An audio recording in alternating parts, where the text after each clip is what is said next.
Hello, time for a Man in Gray book review. Today's book is Consider the Lobster and Other Essays by David Foster Wallace, published in 2005 by Little Brown and Company. It's 344 pages. David Foster Wallace, of course, is best known for his gigantic postmodernist novel, Infinite Jest, and for other novels and short stories. But he was also a prolific writer of nonfiction magazine pieces, and this book collects 10 of his essays that he wrote for various magazines in the late 90s and early 2000s. I personally think that Wallace is a better nonfiction essayist than a novelist. Some people agree with me and some people don't. There are 10 essays in this book, and I want to talk about a few of them in a little bit of detail, just kind of skim over the rest of them. The title essay, "Consider the Lobster," is about was commissioned by Gourmet magazine, and it concerns his attendance, Wallace's attendance at the 2003 Maine Lobster Festival, which is the biggest lobster cookout in North America, and he goes into some details about how the lobsters are captured and shipped over to the festival. But the main part of the essay is a meditation on whether it's humane to eat lobsters, because most lobsters are cooked by being boiled alive. People that do this say that these are crustaceans with a primitive nervous system and don't really feel pain the way we do. But it's quite obvious that the lobsters don't like being in boiling water and are always trying to escape. And so he goes into the moral ethics of cooking lobsters. And this essay became quite controversial when it came out among foodies. Another controversial essay is called Big Red Sun, which is about Wallace, which was commissioned by Premiere Magazine, a magazine that specializes in movies and television show reporting. And it concerns his attendance at the 1998 Adult Video News Awards, or the AVN Awards. At the time, the AVN Awards were kind of like the Oscars or the Golden Globes for the pornography industry. They gave the performers would show up in elaborate tuxedos and dresses, and they'd hand out trophies. And there was food and a orchestra playing, just like in other award shows, except instead of getting awards for best actress or best director or film editing, there's things like best orgy scene, best girl scene, things like that. And so he goes into the whole subculture of the pornography industry and its sleaziness and its attempts to kind of clean up its act to become more mainstream.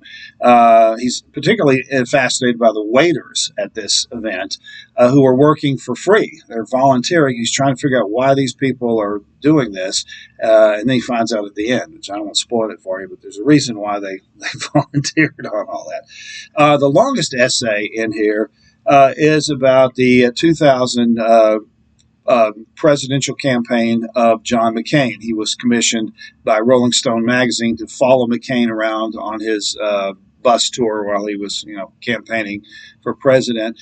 And it's a very detailed look at the kind of media circus that McCain generated.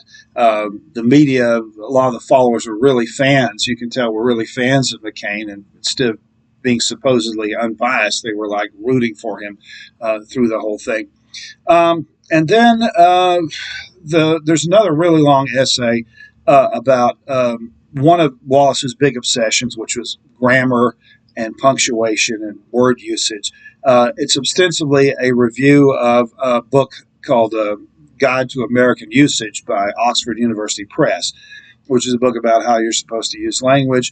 And it goes into it becomes kind of ranty. I mean, Wallace is really obsessed with the rules of language. And if you've ever seen any of his interviews, he sometimes goes off onto long tangents about the way to use language.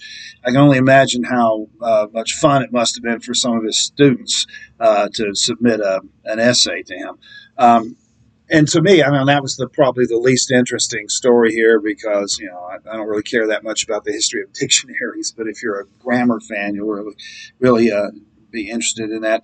There's an essay about the 9/11 attack, September 11th attacks, 9/11 attacks. Wallace was in his home state of Illinois when this happened. He kind of follows what happens, the way the people in a small town he was at react to the attack. There's also some book reviews about or concerning the work of or about writers like John Updike, Kafka, and Dostoevsky. And then the last essay I really want to talk about is in many ways the most challenging and the most pressing. It's an essay called Host, and it's about a right-wing late-night radio talk show host named John Ziegler, who was obsessed with the O.J. Simpson murder case and various other things, and he would spin out these long, crazy conspiracy theories to his audience of truck drivers and insomniacs. And in a way, Wallace was kind of predicting what we have now with the huge range of kind of crazy, wingnutty conspiracy theories that are just cooked up out of the air and put online and so forth. This was back in the 90s before the internet, when the internet was just getting going. And one of the reasons why it's such a challenging essay to read is its format. Wallace was really big on footnotes. As a postmodernist writer, he was always trying to take people out of the story and show them that this is just fiction. In this case, he's using novelistic techniques to tell nonfiction stories, new journalism kind of thing.